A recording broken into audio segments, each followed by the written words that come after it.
maybe the place to start would be if you could tell us a little bit about your professional journey and specifically why you're so engaged in this messy topic of humans building software. Yeah. Well, how far do we have to go back? The first job was in a pizza restaurant in Jerusalem. That sounds great. I started, after I graduated, I had a CS degree, a relatively normal computer science degree, went to work at Microsoft, where I was put on the Excel team, worked as a program manager, which is what other companies sometimes call a product manager, which was sort of writing specs, and I was responsible for Excel programmability. So at the time, Excel had this awful macro language, and we replaced it with a Visual Basic thing called Visual Basic for Applications, which became very popular and is still in use to this day. Probably some of the same exact lines of code are still running. Some of us think that that's what made Excel what it became. Yeah. It certainly got a lot of lock-in for Excel, because if you've written a VBA macro, you're not running it on Google Docs right now. Went to Microsoft Consulting Services for a while, worked at Viacom here in New York for a while, at Juno Online Services, which some of you may remember, and probably y'all were in junior high school, and that's how you got your free email. Oh, yeah. Middle school, really. Whatever it was. And then started my own company in 2000, which was Fog Creek Software. Yeah, and I think this was the first time we met, and I remember starting to read Joel on Software, which was, I guess, one of the very first blogs by folks who ran software development organizations. And what struck me, and I think what made it so huge for me and my peers, was that you were clearly a practitioner. Like, you were dealing with these issues day in and day out, and you would write about how you were hiring people in New York and how you were competing with Wall Street and how you were setting up office. And I think that was the coolest thing. And there have been 3 of those, right? So there was Fog Creek, and then Stock Exchange. Yeah, and Trello, I guess. And Trello. Well, those other 2 are sort of spin-offs from Fog Creek, and all 3 of them are still in existence. And for various complicated reasons, we decided that 3 companies is better than 1, which I don't even want to talk about it. But it's not intentional. But Fog Creek never had a specific product in mind. Our idea was, let's make a big software company and let's do it right. And we didn't have a product that we wanted to make in particular. We just sort of did whatever worked. And that led to us trying approximately 1 new product per year, which we're still doing at this rate. We're sort of like once a year somebody feels an obligation to invent something and try it. And some of them worked really well, and that includes Stack Overflow, FogBugs, and Trello. Some of them not so much. Actually, the early version of FogBugs, there might have been a few missing features. It has everything now. It's been 16 years. We've caught up. So I think that was real life, right? Management is mostly about failing forward and so recognizing when you do things right, which happens infrequently, and then recovering from doing things wrong. Maybe we could, rather than talk about management right away, as much as that is a topic that we promised to discuss, can we talk about software engineers? Okay. So, we have a whole bunch of folks who came to talk. I assume most of you guys. How many people in the room are engineers? How many people write code for a living? And how many people manage others for a living? Wetware. All right, so 2/3 to 1/3. So, let's say there is someone in the room who aspires to be a great software engineer. And in a few years, she wants to be terrific. What are the main skills, a handful of skills, do you think that person should be developing? The things I usually tell, it sort of depends what level you're at, but my standard advice to the college level student or somebody who's learning this is English, economics, and the C programming language, actually. So learn something about how to communicate, how to write really well, learn just some basic microeconomics so that you can figure out what the business is trying to do and how it's supposed to work, and understand the architecture of the computer that you're running on, and understand what it's really doing when you write a line of code. Because today we're working in such high-level languages that it's possible to actually produce quite a lot of code without any awareness whatsoever of what a reasonable CPU instruction is. And in that situation, you're always going to be at a disadvantage. You're not going to understand it's sort of like trying to be a race car driver without really understanding an engine or gears or anything like that. I believe you wrote about it in your usual understated way, and you called it the Schlemiel painter, right? There was a Schlemiel the painter. I'm trying to remember. Schlemiel the painter is the one who, on the first day, paints about 4 miles of dashed lines down the highway, and that seems pretty good. But on the second day, he only paints 2 miles worth of dashed lines down the highway, and on the third day, he paints about 50 feet. And when his boss asks him why, he says, "Well, I keep getting further and further away from the paint can." And in fact, that sounds sort of like, "Ha, what a dummy." But there are a lot of times you'll see people write a line of code that is actually literally doing that. That keeps getting further and further away from the paint can. And the classic example is if you're measuring the length of a string by scanning the entire string. As the string gets longer and longer, if you want to keep scanning the length of the string, the performance is going to be abysmal. And you may not understand why. You just don't understand the implementation of a string requires you to scan it to find its length.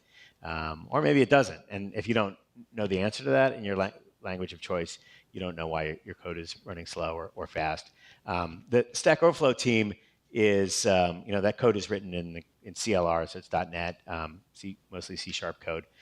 And they're very, very obsessed with allocations, and they know that the more allocations they have, the more likely they are to get garbage collection, and garbage collection is going to be really slow. And so they try to have all their inner loops without allocations, and they're always looking for algorithms that avoid allocations. And if you even say allocation to a C# programmer, they say, "What do you mean?" They don't even know what that means, unless they've learned something about garbage collection and sort of the low-level implementation of C#. They may not even know what an allocation is, let alone to avoid it, let alone where to look for it, and all the hidden places where you're calling a function. And they've sort of taught themselves to know, oh, this particular function will allocate, and that one won't. Yeah. So you guys think that this is a story about programmers, right? But when I hear the story, remember the boss who asks why it's taking longer and longer? Yeah. Or he's painting less and less? Yeah. Right? So it's also a story about software engineering management. So I was hoping, that was a joke. Yeah. I was hoping we can talk about management next, right? So it's hard enough to write good software. There's a lot to learn, and the tool set is changing, and the languages are evolving. Yeah. And the problems are getting more and more challenging. Sure. How do you manage? What are the things that software engineering managers need to learn? Well, there's what are the key one skills? Thing. No, that's actually impossible. I think the key skill would be probably the analysis and diagnosis of psychiatric symptoms and psychology in general. But I mean, it's fairly useful to know what the major personality disorders are. The difference between manic, depressive, obsessive compulsive, borderline personality, what the symptoms of each are, and how to diagnose and deal with. I'm not even joking. I wish I was. It's actually not that. Now, if a common question is, has anything changed about management? And the first approximation answer is, of course not. Human beings are exactly the same as they've always been. Nothing has changed. In reality, the technology of management, or the technology of the world has changed, and therefore the technology of how you manage people has changed for the same reasons. And the world actually has new technologies that mean that what it takes to be a manager have changed. If you looked at, if you were building a company in the 1950s, let's say, and you wanted to be able to, let's say it's Mad Men Season 7 of Mad Men, where they open an office in Los Angeles as well as the office in New York, and or any other multinational that you're trying to create around the time of the big multinationals. You're trying to grow IBM in 1960. You look at that and you actually realize there's a very high cost to communication because it's a long distance phone call and it's a pain and it has to be coordinated and it costs $1 a minute and that was a lot in those days, and you get disconnected all the time and we don't have good conference calling and we don't have video conferencing. So there's a very high cost to communication. So how would you build a multinational? You're an engineer, you would build a minimum spanning tree for communication.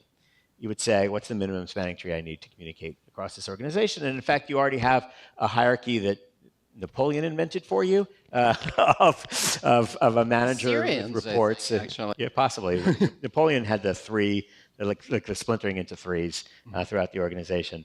Sort of the triangular version of what became kind of the pyramid hierarchy. But you already have that, and then you discover that that actually is a minimum spanning tree, which is very convenient. And so you add one more rule, which is what we would call chain of command, meaning you report upwards. If something happened, I tell my boss, and then the decisions are made at the top, and then they sort of send that down the tree, and then you execute those commands. And what's important, if it's the year 2016, is that when you hear stories about this, understand that the reason you have the chain of command and you're required to report only upwards and not sideways and not communicate with other people is to minimize communication costs in an era where communication costs are very high. Now, how has technology changed between the last 50 years? Communication is now free. Not for all intents and purposes, it's literally free. And that means that if communication is free, that's no longer a problem and that's no longer a constraint. And that means now it's probably better for people to talk with the right person rather than to go through the chain of command. And then if you look at an organization like the New York City Police Department and you discover that they still have some kind of a weird rule about the chain of command, you can then say, oh, that's interesting because that's an artifact of an old technological constraint which doesn't exist anymore. I'm going to build a company. The job of managers is no longer going to involve communication. It's not their job anymore to just do communication.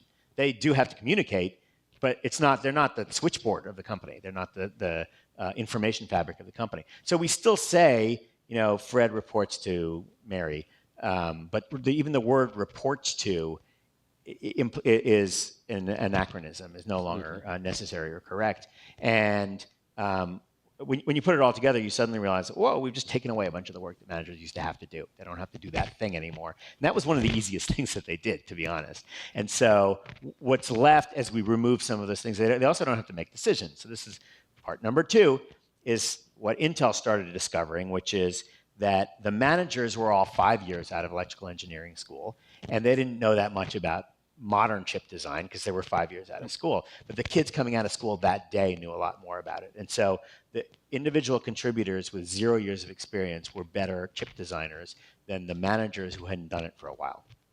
And so they flipped things around and they said, you know what, the decisions about chip design have to be taken by chip designers, not by managers. And all of a sudden they realized this whole business of let's go find a manager to decide something, especially a technical decision, was counterproductive. And then they said, well, actually the decisions will be taken by the leaf nodes, not by the management nodes. Andy Grove is the last person to suggest what the right way to design a chip is.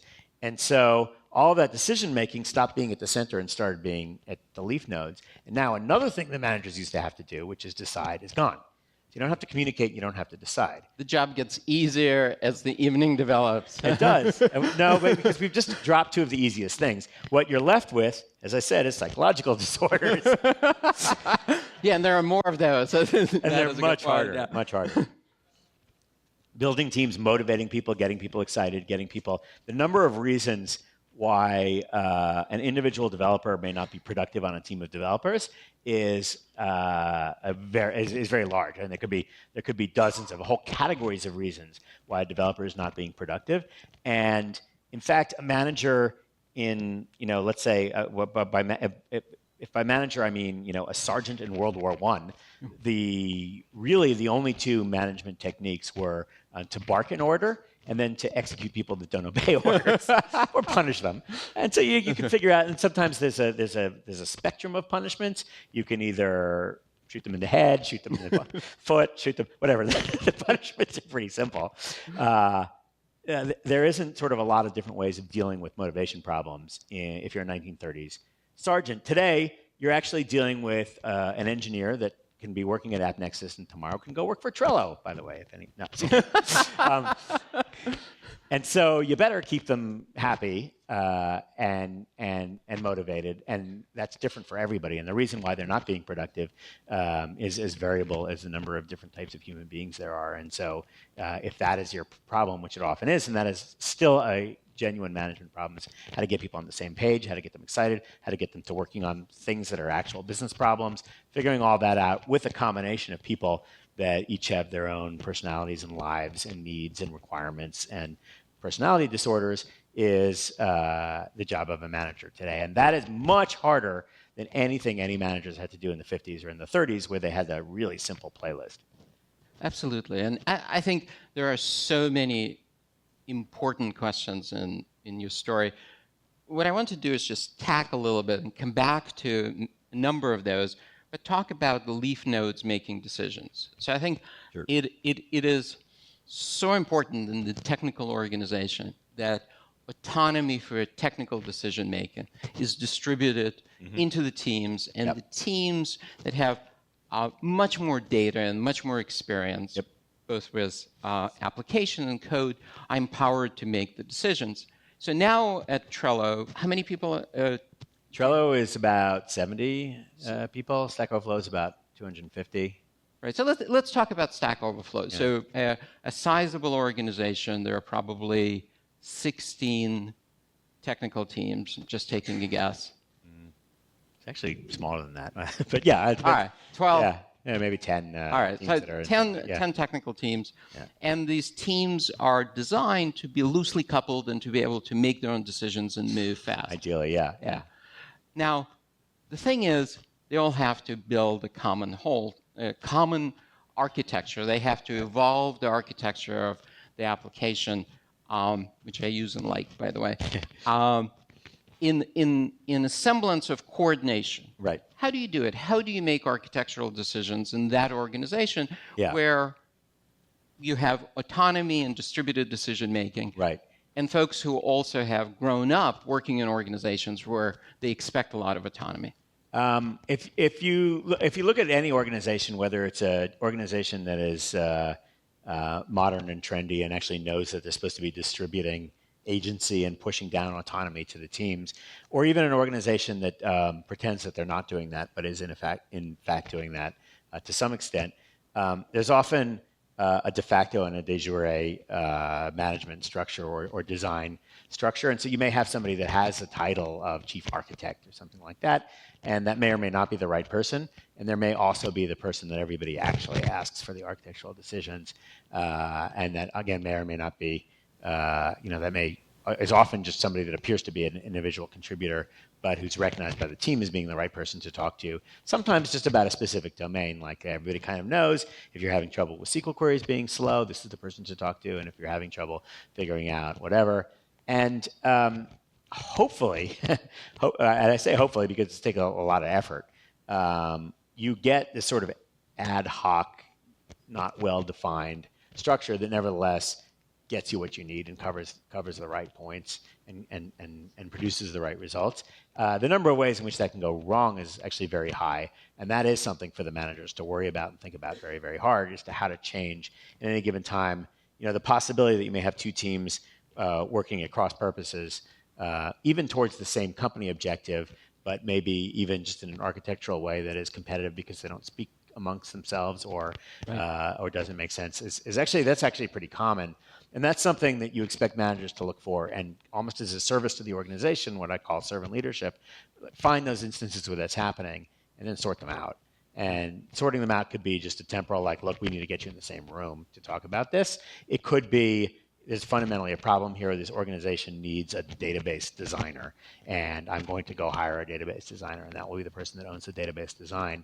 And in those ways, you may think of it as sort of management's job is to kind of run around the room, moving the furniture around to make it easier for people to get things done. Or at a deeper level, you may think of managers as kind of implementing the operating system that the other people are operating within. So your organization, I think there's an assumption, there's a sort of faulty assumption, especially people build startups and they start to grow. Their first assumption is, oh, well, the developers will just do what developers do, and they'll figure out the operating system is the same as every other Silicon Valley company. Nothing to worry about here. They'll have some product managers, and they'll have some testers, and they'll have some architects, and it'll all magically work. And in reality, every situation is unique. People are weird. Everybody has their issues. You may be strong in one area, weak in another. And so there's a need to literally have a class of people whose entire job is continuously tweaking and operating on and modifying the operating system under which everybody works, kind of the rules of engagement to keep it efficient. Indeed. And it was interesting. A colleague recently started and he came to me and he said, so how do you guys make technical decisions? And Oh, and boy. so I wrote up a list of people, and I said, well, this is a person you talk to about the database, and this is a person you talk to about the If you can, real-time anybody system. asking that question is already in trouble. No offense, but that there could even be an answer to the question of how do you make technical decisions. It is a very It's not tacit, completely ad hoc and not well defined and sort of. It reminds me of a time that I wrote a spec at Microsoft that was the spec for VBA, actually, for Excel VBA, and showed it to a bunch of people, and they were all happily working on it. And at some point, there was this team called the Applications Architecture Team, and I don't know who they were, but they had come straight from PhD school. What do we call that? University? University, I think. Yeah, graduate school. Straight to Microsoft with their freshly minted PhDs. And there was this team of 4 PhDs, and they had never worked in industry before. And they read my spec, and they said, this is very interesting. This is all we have many opinions about this. And I said, that's delightful. And they said, so what's the next process? How do you go about getting this approved? And I sort of laughed, like the question kind of proved that they didn't know anything about what goes on in a real company. It's like they're literally imagining a company that they saw in a movie from the 1940s, where the old man takes home the spec. He hears there's a trial. Somebody says approved, and then that is the spec that will be implemented. That's right. I believe Kafka worked at that exact Kafka company. works at that company. Excellent, excellent It's the outcome. Hudsucker proxy. Right. Let's talk back. Let's come back and talk about engineers. And engineers want to work on interesting problems. They want to make a difference. And we, as recruiters, as hirers, have to figure out a process that is truly a mutual process, where they get to figure out what we're like, warts and all. No operating system, changing operating system, whatever it is. And they have to figure out if these are the problems that they want to work on, while we're figuring out if they have the skills and they have the personality sort of to work in this organization. How do you do it now? And you've written about it over the years. Yeah. The whole book about it is Smart and Gets Things Done. And great title. I would recommend start with those two things. If they're smart and gets things done, they'll probably be successful ultimately. Some teams, I don't think this is optional anymore. I used to consider it optional. You can add and not an asshole. That if they're going to not get along with people, that you might as well not bother. That nevertheless may be correctable, and there may be cases where it's worth having a single. I don't want to admit this, but designated asshole. Yeah. In a room. Those are the two things to look for. And so smart is fairly easy. Smart people, if they have been taught how to do this, can generally evaluate other people and decide if they're smart. And that's a fairly easy skill to teach as an interviewing skill. And in fact, the traditional write some code on a whiteboard interview question, which you've all seen and which has all kinds of problems, nevertheless originated not as write some code on a whiteboard, as if that was the goal in itself, but it originated because it's a fairly good way, if you've been taught to identify smart people, it's a fairly good way to have a conversation about code that will allow you to decide if they're smart or not. So if you're doing it for the wrong reason, you're expecting them to be able to have memorized a whole bunch of stuff, then you're doing it wrong. But if you are having an interesting conversation about code, it does put you in a situation where you're able to evaluate if somebody is smart most of the time. So smart is the easy one. Gets things done is a little bit harder, I think. You're sort of looking for somebody that really does, and maybe gets the right thing. Some people will add gets the right things done, which is just have the judgment to say, this is a real business need, and I can figure out what the business needs are, and then those are the things I'll work on. But gets things done is a little bit harder to tell in an interview, and so you tend to look at it through the person's experience. Whether it was at school or in a career, did they have an experience of kind of plowing through all problems, large and small? Yeah. And, do you do any, other than talking about it? So the thing is, if you talk to me about what's going on in my life right now, it's going to be a very messy, complicated story. If you talk to me about it a couple of weeks later, it'll be a straight line. There was a problem, I thought about it, I evaluated a couple of options, I solved it. Yeah. We move on. Yeah. Right. We construct narratives of our own lives. Exactly. Makes us feel better. It's really. And also, we conveniently forget all the sad things and remember the good things, because otherwise it would be miserable to live with. That's right. And then you die. Yeah. Again, this is supposed to be to inspire you to go into software engineering management. All right, but if you are succeeding at this sort of self-denial thing, yeah. No, really. How do you not sound like you get things done in the interview? That's the challenge. Exactly. Everybody Like you make a story, like the story, like your entire life, you learned how to tell stories that have beginning, middle, and end. You have a problem and some options and a solution. Well, even that is an accomplishment. Being able to make up learning how to tell a story. Yeah. Yeah. Look how long it took me to ask a question. So how do you?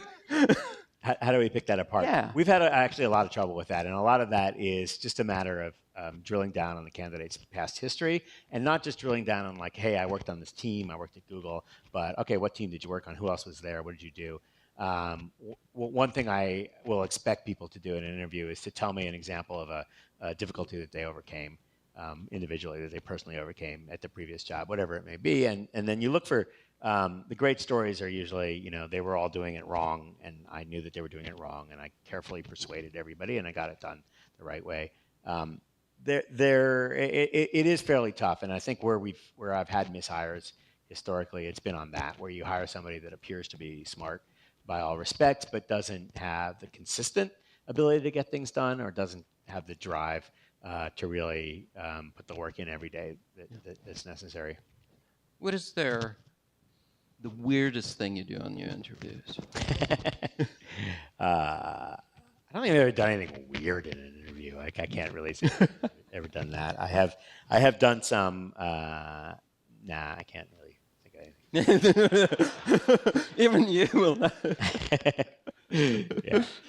Even I don't want to. Well, it's really, really important to be sensitive to the fact that an interview is an imbalance of power, and that you're going to be making the person is already nervous, and they're already kind of concerned, and they're already trying to be on their best behavior, but nevertheless not in their natural element and not at ease. And you absolutely have to take that into consideration. I always think about the people at the airport that are allegedly trained to look for suicide bombers, even though there are none. I mean, for all intents and purposes, there are 0.000% of the people at the sea are going to be suicide bombers, and so they're sitting there looking for a thing that doesn't actually exist. And somehow, whatever they've been trained, there's sort of two ways of doing it. They've either been trained to look for nervousness in a more respectable way, and that might happen at the airport in Israel. Or at the airport in America, they've been trained to look for micro-expressions, which is a provably false science. It's just a made-up bunch of nonsense. And so they're looking for you to like wrinkle your nose or some utter like absolute bullshit that has no scientific evidence. Tell us how you really feel. No, known field of scientific bullshit. But without going, but it doesn't matter because there are actually no suicide. What was I talking? What were you talking about? If you're the person looking at the airport, every single like half the people are just nervous flyers, and so if your job is to look for people that are nervous because they're going to blow up the plane. I'm sorry if anybody's taking a flight tonight and I'm making you some percentage of people are nervous flyers. 10% of the people that you see are nervous because they're getting on an airplane. And that's why there's bars at the airport, by the way, and that's why they're open at 9 a.m., if you ever wonder. If 10% of the people that you see are nervous about flying, how the hell are you supposed to find the 0.01% that are nervous because of the suicide bomb that's strapped to their back? And so nevertheless... We're back at the interview room, and we're talking to this person. He's nervous. Yeah, he's nervous because there's an imbalance, and you just literally have to ignore that. That just has to be something and you have to try to put them at ease as well. So that's important. One of their best hires I ever made. So I have this technique. I don't always use it, but I spend a lot of time with important hires until they get tired, because I find when people get tired, their defenses go down, and they sort of talk about what really happened and how they really felt. Yeah. We're all eventually, we stop being on good behavior, and we just tell it like it is. And this young man's name is Gobi, and we got to that point, and he sort of looked up at me, and he was so exhausted, and he slammed the desk, and he said, "I'm just going to tell you the truth." And it was we talked for 10 minutes. I hired him. He was one of the best hires I ever made. Yeah. So you don't have to wait for 2 hours. Sometimes it's just better to come out. I want to try something different, just for change of pace. I want to try a speed round. It was a bunch of questions where you get to answer them in a line or two. And many of these questions were sourced from managers here at AppNexus. What was the most important project or job in your professional life, and why? Stack Overflow, because it reaches the most people. Yeah. I don't know, VBA. No, Stack Overflow definitely reaches more people. Definitely. Sorry. What software development book do you recommend most often? Well, I'm going to probably, the C programming language. It's just like elegant, clean, simple, teaches you about architecture. Beautiful. Beautiful book. What quality do you most admire in others professionally? Wow. Pretty much everything, but maybe perseverance. I would probably go with perseverance. Just the ability to just keep slamming away every single day, coming in and trying to make progress on every single little thing. Yeah, grit, sort of the highest predictor of success. Yeah. Certainly in software engineering, but probably in sales most too. fields. Actually, by the way, the number one predictor of success in sales is willingness to make 70 phone calls a day. That's right. And people go away, don't call me. Yeah. Like, okay, thank you. I'll call you next week. What? It's just like that. What quality do you least admire in yourself? Reticence. Yes.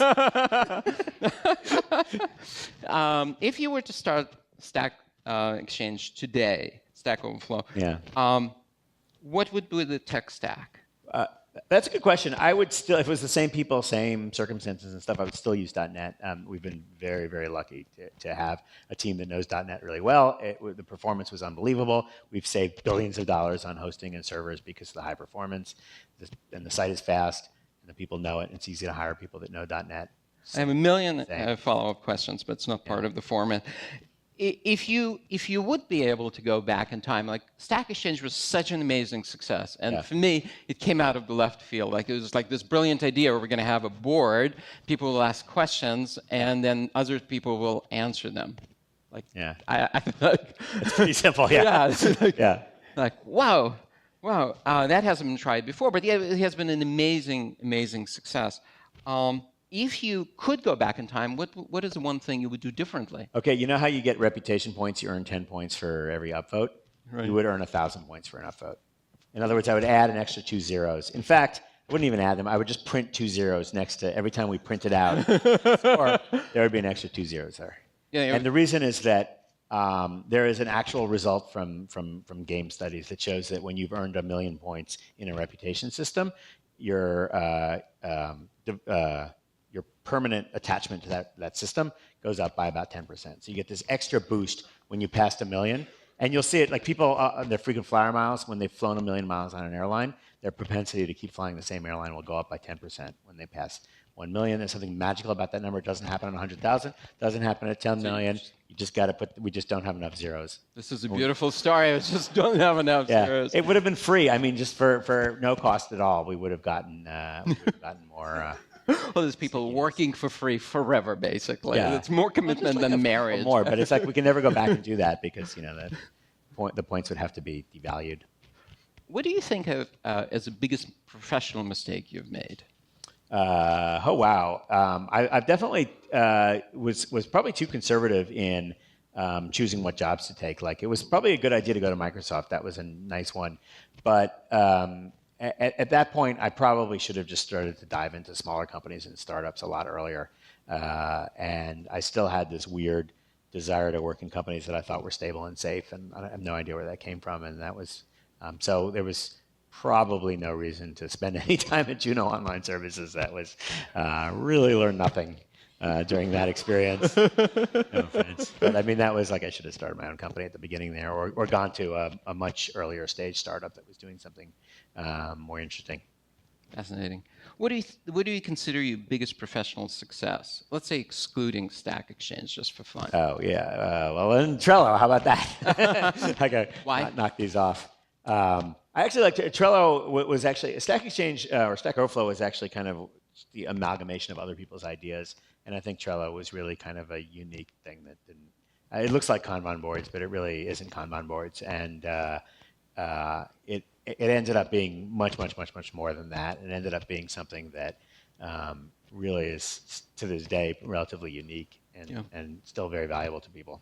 Yeah, and it felt when Trello came out that you really had a sense of where you wanted to take the product right from day one. And I think all products look raw. But I can tell you that I remember reading your post where you said, well, project management tools, they're terrific, but don't use them. Like, don't use Microsoft Project because you're just going to spend the rest of your life trying to get Critical Path to work. But here's a spreadsheet you could use to, and I remember laughing because I did use your spreadsheet, and I had my version of your spreadsheet as well. And I think like real life software engineering planning is not at all like building bridges, and that was something that you crystallized. And Trello reflected like the real life of how people build software. Yeah. There's also this idea.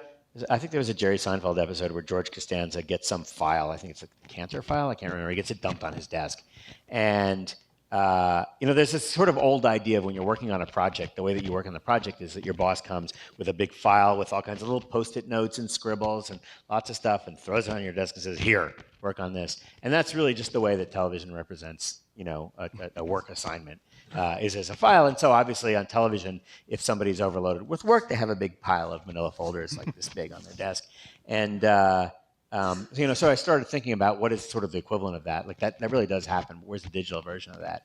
And if we could make just a little Trello card actually reflect the entire file with all the attachments and all the pieces and bits and bobs, so that as you drag the card onto somebody else's pile to work on, they get everything that they need and comes along with it. Right. Yeah. Where do you think Trello is going next? Where do you, to the extent that you talk about it? I would sort of in the near term, one is finishing all the features that we need for the paid versions of Trello Business Class and Trello Enterprise. Some of those features are things that are just only applicable in large organizations. Some of those are things that large organizations insist upon, but I don't even know what they are, like single sign-on type things and security type things and who knows what. Encryption at rest, weird things like that. I don't know what that means. We're going to do it. It's going to be awesome. I think we already have it actually. Trello, the Enterprise Edition, and so that's sort of near term. Kind of long term, I think plugins are kind of the future, where there are going to be all kinds of nifty little features that you can turn on and off that just gives you kind of more richer functionality on the cards, and Trello starts to feel like a platform for all kinds of more awesome functionality that comes from us and from other companies. Cool. This is very cool. We're going to open up the mics for questions very, very soon. So if you want to ask questions, I think there is a mic here, and I don't know if there is one on this side. So if you guys want to, all right, here we go. Right there. So if you guys want to start lining up, please do. If you have questions. Let's go back to our software development organization. So we have teams. They are largely autonomous, as autonomous as we could make them. And they make technical decisions. So the technical decisions are made by technical folks, and the managers mostly spend time worrying about, do we have the right teams? Do they work together? What's the organizational API? How does the process work? How do we set priorities so they all fit together? And is everybody working in the direction that the business needs to go next? Yeah. And we made some reasonable decisions, and now this is the glorious time of the year. We're going to be doing performance reviews. Oh God, no! Performance reviews. We're going to skip. Well, it's an important part. It's an American tradition. Nope. We'll sit down and talk about. Nope. Don't do it. No. Mistake. Yeah. What do you do? Okay. Performance reviews are a terrible idea. There has to be a continuous. What's worse is that they're usually, the annual review is often combined with the annual salary review. Oh, nice. It reduces the stakes because that's right. we all love talking about compensation. So here's the basic principle which you have to remember about performance reviews is, number one, everybody thinks they're smarter, better, and prettier than they actually are. And therefore, if you even could give people an honest performance review, they will be disappointed if it were honest. But it's not. It's going to be based on the last 2.5 weeks, and it's going to be totally screwed up. And so they're definitely going to be disappointed by the performance review. Number two truism is when you tell people that they're doing a crappy job, they don't try harder, they get depressed. And they try less hard. And so now, and they start planning, they're fixing up their resume. So the annual review process is just a guaranteed productivity decreasing. Like, let's make everybody in the organization sad for 4 weeks. Make a bunch of people quit. It's all around a bad idea. No, quit after the bonuses are paid. Then Yeah. If you time it right with the timing bonuses, is- you might get a couple more months. But you're definitely going to get a bunch of people walking around looking at their sneakers in depression from the terrible process.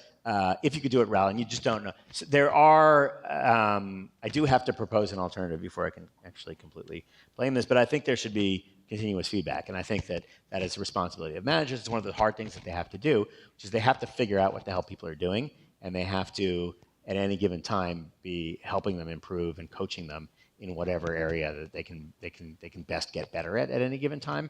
And my role for this is very simple. For every manager in any one of my companies, I say, literally, for everyone that reports to you at any given time, I should be able to wake you up in the middle of the night and you can tell me, that person that reports to you, what are you working on with them to make them better? What is the one thing that you're working on? What is the one thing that you're working on? What is the one thing better? that you have collectively agreed to work on to get to the next stage in their career, or to be better at something that they're failing at, or even to fix something that they're going to get fired if they don't fix? And all that can happen continuously and has to happen continuously. And occasionally when a word gets back to me of somebody that was fired and was surprised, that's a sign that this process is failing. They should have known all along. Tiny little problem. Yeah. There is one thing which I've kind of lately become a fan of, is the so-called 360 review. And that's kind of an opportunity. Sometimes managers only see their reports in a fraction of their interactions. So a manager does need to, once in a while, check in with the peers and maybe the subordinates and maybe the other kind of coworkers of each person that they manage, just to find out how that person works when it's not just, reporting to their manager. That's great. Let's put a pin in this. I think this is a very important topic, I think, for all of us, because I think part of the story, part of what makes work great, is that we feel that we're growing and we're developing. Let's come back to that, but let's take a couple of questions from folks here. So, as someone who's spent more than a decade working on a Unix shell, I'm curious about what your recommendations are for time estimates in software development projects. Time estimates in software development projects. The only like hard and fast rule is that if you've not broken down the task, or if you've not broken down the work into a list of tasks where the longest of those tasks is maybe 1 or 2 days, then you don't really know what you're going to do, and your estimate will be terrible. So you have a general idea of what you want to do, and if you pull what we did at Stack Overflow, Jeff Atwood said this is going to take 6 to 8 weeks. It's not. If you make a list of every single thing that you need to do, and you say this is 1 hour, and this is 2 hours, and this is 4 hours, and this is 2 hours, and this is 1 hour, and this is 4 hours, and this is 8 hours, and none of those individual lines are more than a day or 2 at the most, then you're starting to get within striking range of a good estimate. That's the way to do it. And what that requires is to actually plan what you're going to do, and nobody likes to do that. So, your mileage may vary depending on whether you're willing to do that. I think I would add, you need to ask yourself, do I need an estimate? Right? Do I need an estimate? I think very often an estimate is a constraint. It's a very expensive constraint. You talk about it, you think about it. The question is, is that the constraint you should be paying for? Thank you. It's a great question. Hi, my name is William Brown. My question is, how big of a role does your company culture play in keeping your employees and engineers engaged? That's culture is super important. It's also really vague and weird to say culture. Like I did take a course in cultural anthropology, so I actually kind of know what it's supposed to mean. And I do think it's, now that I think of it now, I do think it is actually really important, and that is actually where you see kind of the differences between companies. companies. And so, I was thinking about, I was reading probably a Medium blog post today. I can't remember who it was by or what it was about, but it was essentially somebody saying if you're interviewing in a company and they're all throwing each other under the bus when you talk to them, and they're all kind of like they hate everybody and they think the founder's an idiot, then that's not going to be a good company to work at. And I was literally thinking about how the people that come to work at Stack Overflow always tell me kind of the opposite. They're like, wow, this company seems like a nirvana, and I don't believe it's real. It seems like such a nice place, and people seem to like each other and get along. And so I really do think you can go a long way with the right culture. I don't know if it's something that is necessary. I do also believe that culture kind of emanates from the top and from the founding team. It's very, very hard to correct mistakes in culture. It's impossible to create a culture that goes against the beliefs and wishes of the CEO and the founders. So it's not the easiest problem to fix if that's where you have a problem. Yeah. Cool, thanks. Yeah, I'm wondering about management of mistakes. So I'm talking specifically about business critical or safety critical mistakes. Let's say you have an excellent employee, and in a real business you have many situations in which many engineers can bring down the whole system or have a real negative impact safety-wise. Right. How do you discipline them? How do you deal with this? And I know usually it's a failure in the process. So no ping pong for 2 weeks.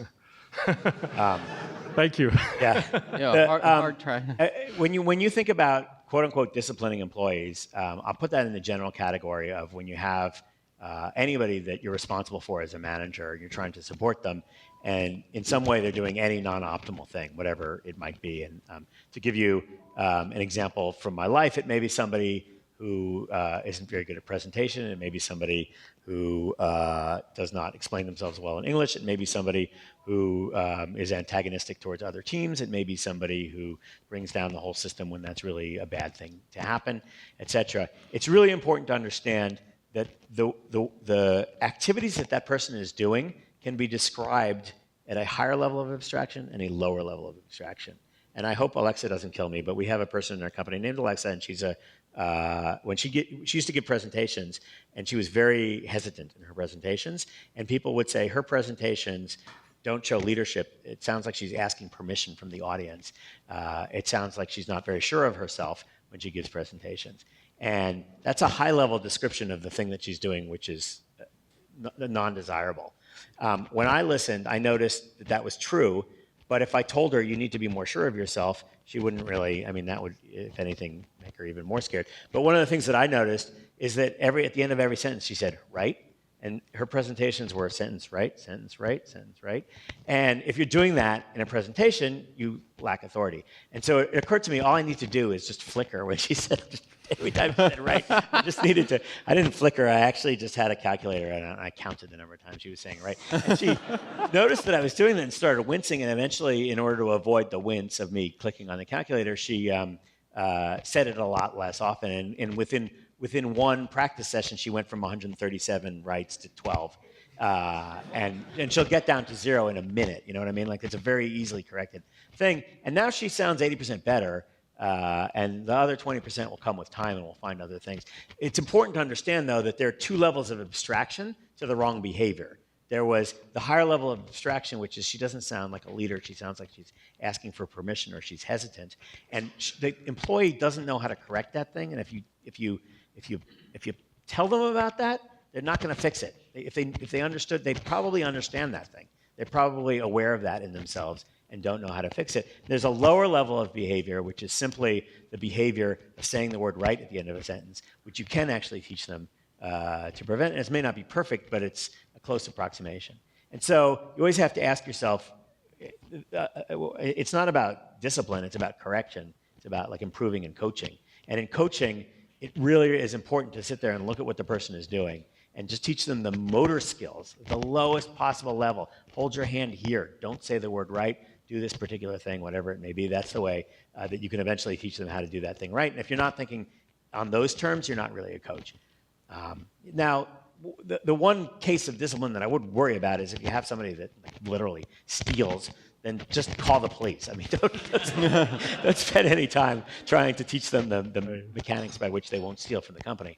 But And for that one, there has to be some sort of obvious, insanely bad intent when you think about that. But if, in most other cases, it's really just a matter of the coaching, at the mechanical level that a football coach would teach you.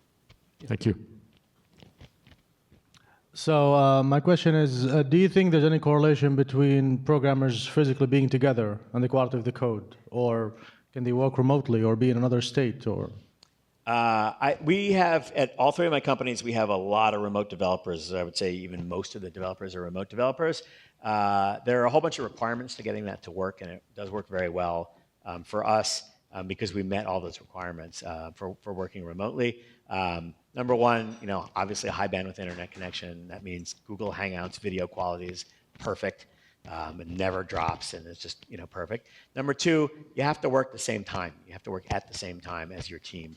And maybe you leave an hour earlier, or come an hour later, but there has to be just a sort of a range of time when the team is working together. It is not, I'm in the Philippines, and when I work, you're asleep, and when you work, I'm asleep, because then the communication bandwidth.